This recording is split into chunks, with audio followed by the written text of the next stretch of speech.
Bismillahirrahmanirrahim. Alhamdulillahirabbil alamin. Wassalatu wassalamu ala asyrafil anbiya'i wal mursalin. Sayyidina wa maulana Muhammadin wa ala alihi wa sahbihi ajma'in. Qala al-muallifu rahimahullahu ta'ala wa adaman naf'an bi'ulumihi fi daraini amin. Qala Allah ta'ala fi kitabihil aziz. Qalu subhanaka la ilma lana illa ma 'allamtana innaka antal alimul hakim. Allahumma iftah alaina hikmataka wa anshur alaina rahmataka ya dzal jalali wal ikram. Bismillahi wa subhanallah walhamdulillah wa la ilaha illallah wallahu akbar wa la hawla wa la quwwata illa billahil aliyyil azim. Adada kulli harfin kutiba aw yuktabu abadal abidina wa daharad dahirin. Rabbi shrah li sadri wa yassir li amri wahlul 'uqdatam min lisani yafqahu qawli, amma ba'd. Alhamdulillah, puji syukur kehadirat Allah Subhanahu wa taala pada pagi hari ini, di hari yang ketujuh di bulan Sya'ban tahun 1442 Hijriah. Kembali kita ditakdirkan Allah dapat hadir di majelis zikir, majelis ilmu pengetahuan. Salawat dan salam selalu dan semoga tetap Allah limpahkan kepada qudwah dan uswah kita Nabi besar Muhammad sallallahu alaihi wa alihi wasallam, pada para keluarga, sahabat dan pengikutnya hingga akhir zaman. Melanjutkan pembahasan kita pagi hari ini masih di dalam pembahasan tentang ikhlas. Kajian kitab Salalimul Fudala pada halaman 66. Ahlis waza an la turida bi ta'atin illa taqarruba min ilahika zil kila. Ikhlaslah, dan ikhlas ini adalah engkau tidak menginginkan dalam melakukan ketaatan kecuali hanya untuk taqarrub, mendekatkan diri kepada Tuhanmu, zat pemilik segalanya. Ay ahlis ayyuhat talib liridallahi ta'ala. Wal ikhlasu alla ta'buda illa rabbaka wa tastaqima fi ibadatihi kama umirta. Kama qala sallallahu alaihi wasallam jawaban lis-sa'ili anil ikhlas antakula rabbi Allah thumma tastaqim kama umirta.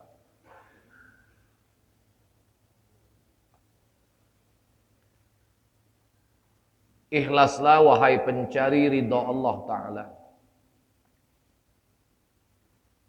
Ikhlas adalah engkau tidak beribadah kecuali hanya kepada Tuhanmu Allah Subhanahu wa taala, dan engkau konsisten dalam ibadah kepadanya sesuai dengan apa yang telah diperintahkan padamu.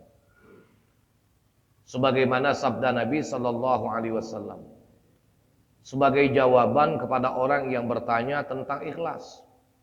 Rasulullah menjawab, hendaklah engkau ucapkan Tuhanku Allah. Kemudian engkau benar-benar konsisten sebagaimana yang telah diperintahkan kepadamu. Wa hadza isyaratun ila qat'i ma siwallahi an majrin nazar wa huwal ikhlasu haqqan. Sabda Nabi sallallahu alaihi wasallam ini menunjukkan pada pemutusan terhadap segala sesuatu selain Allah dari fokus sudut pandang. Dan itulah ikhlas yang sebenarnya. Wa qala Sahlun rahimahullahu taala al-ikhlas an yakuna sukunul abdi wa harakatuhu lillahi ta'ala khassah. Wa hadhihi kalimatun jami'atun muhitatun bil gharad. Syekh Sahal rahimahullahu berpendapat, ikhlas adalah keberadaan diamnya seseorang hamba dan pergerakannya itu karena Allah Ta'ala semata-mata. Jadi ikhlas itu gerak dan diam tidak lain, tidak bukan kecuali karena Allah Subhanahu wa Ta'ala. Kalimat ini adalah gabungan yang meliputi segala keinginan. Wa qala al-Junaid rahimahullah, al-ikhlasu tasfiyatul amal minal kudurat. Jadi Imam Junaid rahimahullah mengatakan, ikhlas adalah pemurnian amal dari segala kotoran lahir dan batin. Jadi apapun bentuk amalnya, selama itu amal pendekatan diri kepada Allah Subhanahu wa Ta'ala, yang fokusnya hanya mencari ridha Allah Subhanahu wa Ta'ala, itulah ikhlas. Nah, inilah yang telah dicontohkan oleh Siti Khadijah radhiyallahu anha. Bukan cuma tenaga yang beliau korbankan untuk Allah Subhanahu wa Ta'ala, tapi harta kekayaan, semuanya tanpa sedikit pun menghitung berapa besar pengorbanan yang sudah dikeluarkan. Jadi kalau ditanya, siapa wanita yang paling ikhlas di muka bumi ini? Jawabnya Siti Khadijah radhiyallahu anha. Bahkan beliaulah orang perempuan pertama yang paling ikhlas di muka bumi.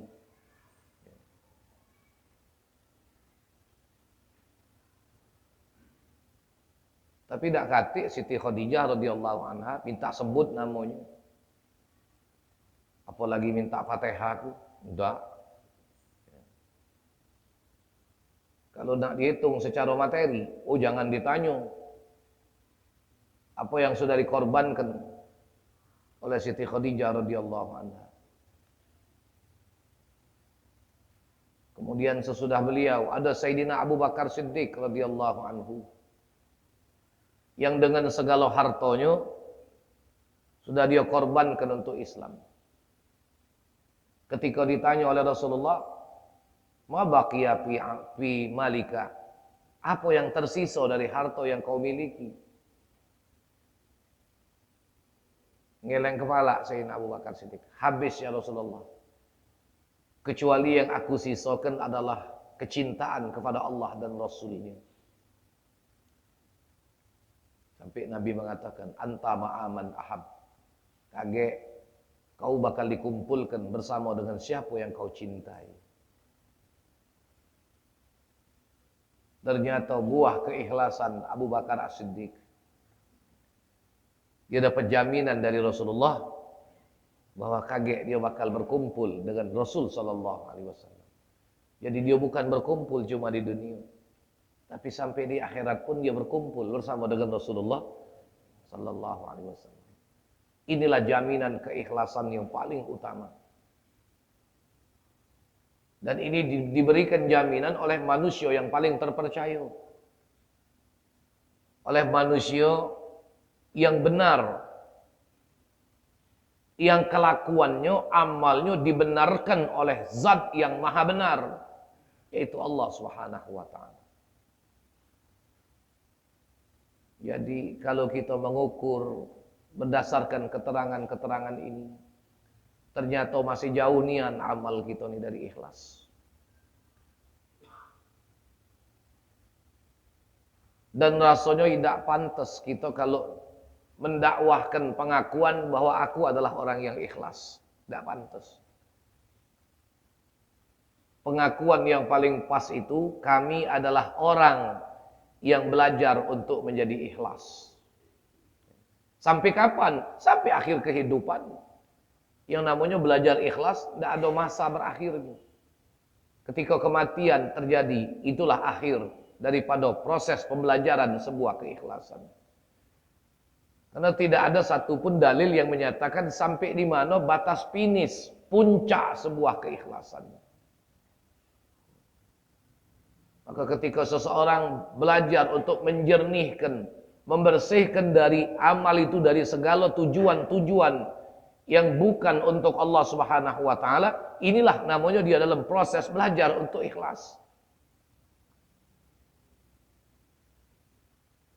Mahia alamatul ikhlas. Kira-kira kalau kita ditanya, Ustaz, ada tak tanda-tanda kita bisa nyireni kalau wong ini memang ikhlas dalam beramal? Sebab ada manusia tuh ikhlasnya ikhlas polesan. Ya. Ada manusia yang ikhlasnya ya, ikhlas yang dikondisikan. Nah, dikondisikan.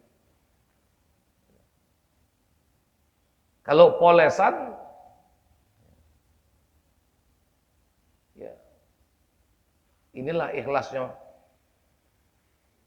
orang-orang yang sering menampilkan amalnya di media sosial. Nah, ya minta maaf, kalau yang tidak sependapat tidak masalah. Dan ini belakangan, apalagi sepanjang bulan Rajab kemarin, selalu ana sampaikan dalam setiap tausiah. Bukankah yang dinamakan ikhlas itu menyembunyikan amal? Itu ikhlas. Lantas bagaimana agama mengajarkan kalau kita memberi tangan kanan, tangan kiri tidak boleh tahu?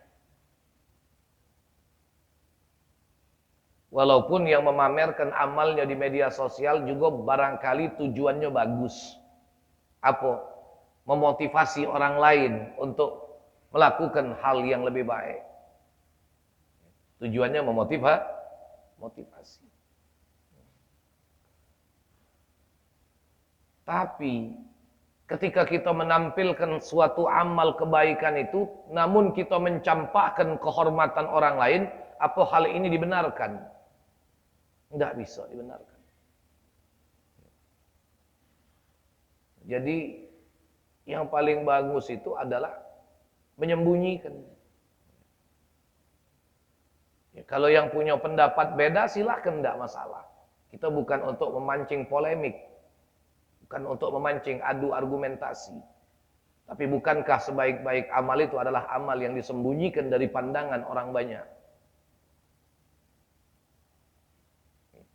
Jadi kalau ditanya, apa Ustaz?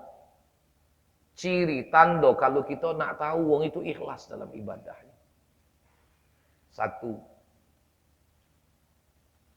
kalau memang kita nak tahu wong itu ikhlas dalam amalnya, antara pujian dan celaan bagi dia sama, tidak menjadikan dia berhenti dari amal kebaikannya. Ketika pujian dengan celaan sama, tidak ada bedanya. Terus dia beramal. Ini wong yang ikhlas. Nak dipuji wong mak itulah dia, dicela wong mak itulah dia. Itulah galonya. Terus dia beramal. Ini min alamatil ikhlas. Tanda keikhlasan. Beda dengan kita yang awam ini. Kalau dipuji dengan amal kita, hidung medok, kuping tinggi. Amal tak nambah ujung-ujungnya. Nah berhenti, tawakuf, habis. Berapa banyak manusia yang ketika dia beramal, dia dapat pujian, stop. Woi Pak Haji, aku nyingok kamu tadi semayang. Tenang, Nian. Alangkah lemak kamu semayang. Nian nih? Nah, hancur. Selesai. Padahal dalam hati memang itulah kendaknya. Ujung-ujungnya berhenti beramal karena pujian tadi. Nah, makanya aku tenang mak itu. Itulah hasilnya dari selama ini aku belajar. Aku praktek kenian dalam semayang. Laju panjang ceritanya tadi. Nah, masuklah ujub.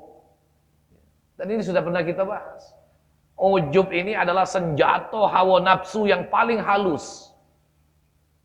Yang dia menjadikan manusia itu gembira, bangga dengan amal ibadahnya. Dan dia tidak sadar kalau amal ibadah itu fadl minallah, karunia dari Allah. Jadi itu ciri wong ikhlas itu, ketika pujian dengan celaan sama.